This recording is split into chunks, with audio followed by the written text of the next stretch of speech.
So ano bang trip natin ngayon? Since medyo nag-uulan at ginagamit natin yung mga motor natin araw-araw, babasa, papalusong sa baha, check natin kung maayos ba yung pagkaka factory grease ng mga bearing natin sa gulong. Yan. Medyo madumi lang. I-check ko yan yung dito, yung loob nyan, kung may grasa ba yan. Ayan, medyo madumi lang talaga kasi nag-uulan nga yung bagyong Christine. So ito lang naman yan. So ito, yung doon hindi na kailangan galawin yun, pagkakaalam ko. Pero tingnan natin. Tsaka to, huwag na nang galawin to kung ayos naman yung setting nyo sa kadena nyo. Medyo malinis na yung kadena natin. Sige, backless ko muna. Unahin ko yung likod kasi madali lang naman yung harap. Pakita ko sa inyo mamaya kung ano itsura ng factory grease galing sa kasa. So ayun na, natanggal na natin. Nakita nyo ba ito? Kung ako nakita nyo, parang siyang puting grasa. Parang may tubig eh. Ayun, nakikita nyo ba yan? Ganito yung nakita ko nakalaki sa sa kadena ko. Para siyang puting grasa. Lagay muna natin. Para siyang puting grasa. Kaso itong nasa nasa kalooban. Para siyang may tubig. Pinasok siya. Saka kung titingnan nyo, ayun, medyo malinis. Tsaka may tubig sa loob. Wala ko nakikita sa video. Wala ko nakikita sa video. Ito naman yung kabila. Ayan, medyo puti yung grasa na nakalagay. So lalagyan natin ng ng bagong grasa, high temp. Ayan, pupunuin natin yan. Pupunuin natin yan para maselyuhan din, hindi siya pasukin ng tubig. Although meron naman siyang dust seal, pero pag tinignan mo yan, may tubig eh.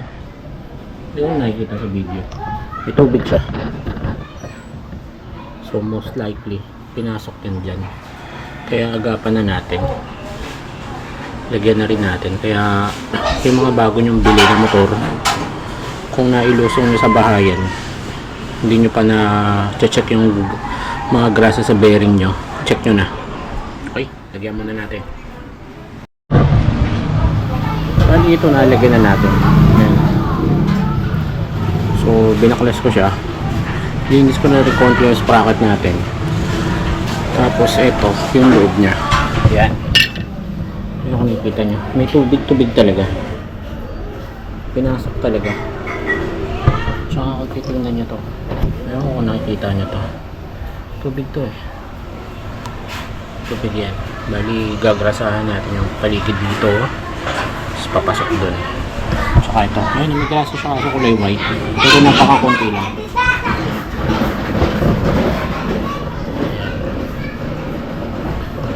Linis konti, may grasa siya kaso konti lang, manipis, kulay white. Bago kung nakikita nyo yun,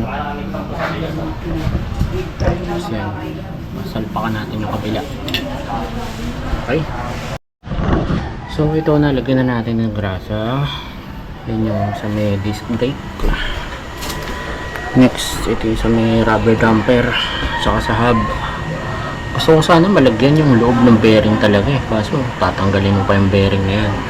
So ito, nilagyan na natin dito. Yan, hindi naman siya madami ba yan, pero okay na yan. Kailan mo ba huling babaklasin ulit ito para i-check kung may grasa pa, kaya dinamihan ko na lang din. Tapos ito yung sa axle, yung ehe, hindi ko na kinapalan kasi marami na yan doon sa loob. Dadaan naman yan dyan sa butas eh. Yan, okay na yan, salpak na natin. Tapos next natin yung harap naman. Okay,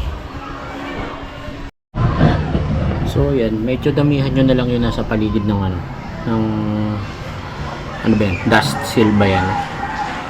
Kasi para pag sinalpak nyo yung spacer, medyo selyado siya ng selyado siya, hindi siya madali papasukin ng tubig.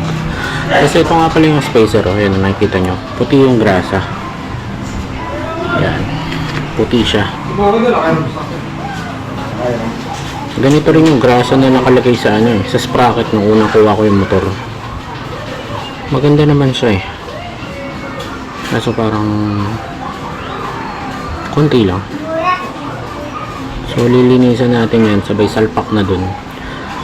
May hirapan na yung tubig na pumasok niyan. Kasi medyo selyado naman na siya. Although hindi naman siya sealed na sealed. Added protection mo na lang yan pag lumusong ka sa baha at saka tag-ulan. Para hindi madaling pasukin yung mga bearing mo dyan. Linisin nyo lang yung paligid. Pagtapos na kayo, linisin nyo lang dito. Para hindi madumi tingnan. Ayan, napunasa ko na yan eh. Pati yung kabila. Sa kabila na spacer. Ayan. Pupunasan lang to, tapos grasa dito sa loob. Okay na yan. Kakabit na natin. Sige, ayun, may tubig-tubig nga oh. Ewan kung nakikita sa video, pero may tubig-tubig eh. Kaya check nyo na yun sa inyo. Kung hindi nyo pa na-check, check nyo na. So yun, nagawa na natin yung likod. Tingnan nyo naman tong harap. Grabe to yung tuyo. Tuyo talaga. May nakita ba kayong grasa dyan? Ito yung mga spacer. Napunasan ko na yan. Pero wala talaga. Although meron. Pero napakakonti. Nagtubig-tubig eh. Pinasok eh. Kasi masyado siyang konti. Hindi siya naharangan talaga. Kaya lalagyan uli natin to. Kaya ngayon, kung nagtataka kayo ba't nasisira lagi yung mga ball race sa T-post. Yan yung mga isang dahilan. Kasi nga hindi masyado nalalagyan naman ng madami. Kaya ngayon, iniisip ko kung babaklasin ko ba yung T-post na ito. Tingnan natin pag sinipag ako. Tara, lagay muna natin to. So, ito. Nalinis na nalagyan naman na natin. Nalagyan na natin yan. Nalinis na rin natin. So, pwede ko na ibalik to eh. Kaso pinag-iisipan ko yung check ko ba yung ball race na ito. Kasi panigurado malamang sa alamang ganun din talaga aabutin ito eh. Wala rin tong laman malamang. Kaya pag-isipan natin mabuti. Kasi tapos na to eh. Wala na to eh. Marami na yung laman sa loob. So meron na siyang added protection pagka napasukan ng nadaan ka sa baha na tubig. Selyado siya ng ng grasa. Well, hindi naman siya 100%. Syempre hindi kailangan, parang added protection lang siya sa pagitan ng dust seal tsaka ng spacer. Mas okay na yung ganyan. Tsaka pag kulang yung grasa nyo dyan, itong dust seal na to, kakayod yan dyan sa bearing nyo, ay sa spacer, kakaroon ng kanal.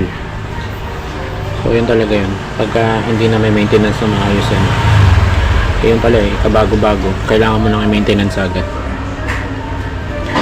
So ito pinag-iisipan ko kung gagawin ko yung ball race, kasi ang daming babaklasin dito sa gilid, harap, nibela, sureball yan. Tingnan natin. Okay. So ito, kita nyo naman, nasa gulong lang tayo kanina pero baklas na agad. Wala eh, sayang kasi sinisipag ako ngayong araw. Ayun yung mga kaha.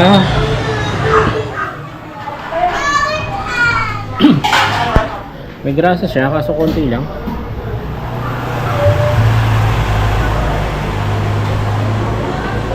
Nagrasahan naman siya ng grasa.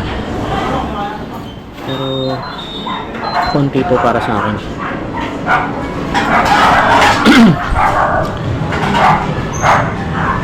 And tapos ito yung sa T-post. Bigat yung T-post ng sniper ah. Bigat siya. Mas mabigat ito kumpara sa T-post ng Aerox. So ito, lilinisin lang natin to, tapos paliliguan natin ng maraming grasa. Ito nga, meron ng kalakalawang dito. Nakita nyo ba? Lalagyan ko ng grasa yan dyan. Lalo na to. Itong thread. Para prevention na lang ng kalawang. Para hindi siya kalawangin. Kasi panigurado hindi naman to babaklasin ulit. Matagal pa. Baka nga taon pa bago mabaklas to. So, linis. Lilinisin to. Kita ba? Lilinisin yan. Tatanggalin yung lumang grasa. Kulay puti yung grasa na ginagamit nila. So, hindi ko alam kung dilaw to na naluluma na namumuti tas nangingitim.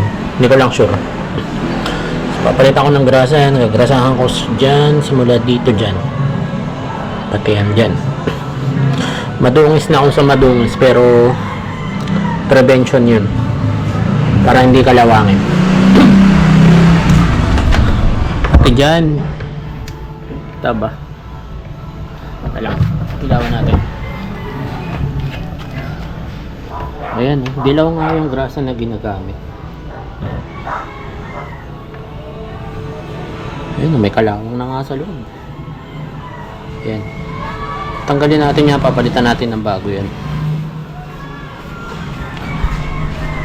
Pati dito. So yun, sige. Trabahuin ko muna to. Baka trabahuin pa na iba.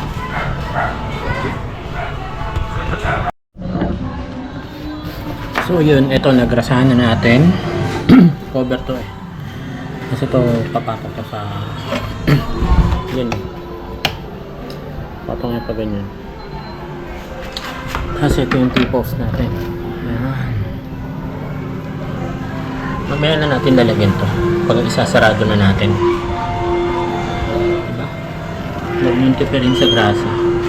Kailan nyo ba uli bubuksan to? Kailan ko ba uli bubuksan to? Taon pa. Sure ball yan. Taon pa, or pag may naramdaman ako kakaiba sa manibela. Pero sa ngayon ganyan yan, paligid. Yung sa Aerox ko, ganyan din ang ginawa ko. Pinaliligo ako ng grasa. Pati dito yan, ligo na yan, madilim lang. So yan, kabit na natin. Okay na yan. Ito pa pala, lalagyan ko ng grasa yan mamaya. Papakita ko sa inyo pag ikakabit ko na siya. Ubuhin ko muna yung T-post. So ito yung sinasabi ko sa inyo kanina sa shop. Yung ibabaw, lagyan nyo ng grasa para hindi siya tambayan ng tubig, para hindi siya kalawangin. Tapos kung itong gilid, lagyan nyo na din, kasi itong titingnan mo may guhit na ng kalawang. Kita nyo ba? Bandaw. Ayan, may guhit na ng kalawang. So hanggang dyan lang naman ang kailangan nyo gawin dyan. Hanggang nyo lang, para pag nilagay nyo siya sa T-post, siyempre pag naglinis kayo, nabasa, umulan, may na-stack up ang tubig dyan eh. Kaya nyo, kinalawang na nga.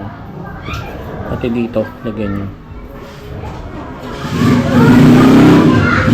May kanal kasi yan eh. So, lagyan nyo lang. Para prevention lang ng kalawang. Tapos, pag magkakabit na rin kayo na itong bolt sa T-post, lagyan nyo ng grasa. Lagyan nyo ng grasa para hindi siya matuyo. Yan yung mga dahilan minsan bakit ang hirap tanggalin ng mga bolt, kasi tuyong-tuyo na yung mga thread nya na kalawang. Ganyan yung grasa para hindi makalawangin yung thread, hindi kayo mahirapan magbaklas. So yun, natapos na natin. Medyo inabot na tayo ng gabi. Ayun na. Nakapaggrasa tayo dito. Walang laman. Meron naman pero konting-konti. Sunod dito. Diyan. Ayan, madilim na. Pangalawa ito. Yung tipos. Madali lang naman pala baklasin yung kaha. Kayang-kaya naman. Pero yung nag-alangan kasi ko kaya binuksan ko pa yun kasi yung sa mga wheel bearing na medyo alanganin yung laman na grasa. Okay naman yung grasa niya. Kaso, yun na nga. Kulang. Nakukuntian ako. Makikita nyo naman sa video ko. Ligong-ligo ng grasa yun. Kaya, check nyo na rin yun sa inyo. Lalo na ngayon maulan. Tigkalawang talaga nga. Kalawang season talaga ngayon. Dahil na lumulusong kayo sa baha. Kala ko nga ito kalawang. Pintura pala.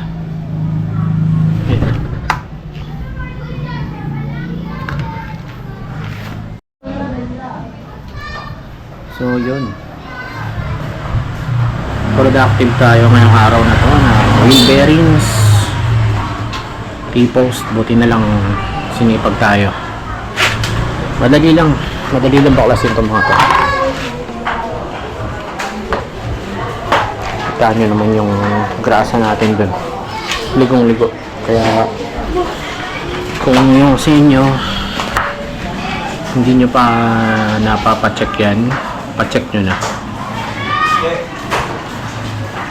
Kahit bago yung motor nyo, pa-check nyo. O lalo na kung mga ilang taon na tapos nag-uulan, nilulusong nyo sa baha, check nyo. So yun, yun na, may naglalato-lato na. Dito na lang, maingay kasi dito eh.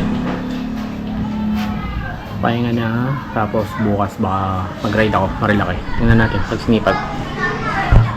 Yun, sana nakatulong tong video na to. Ciao!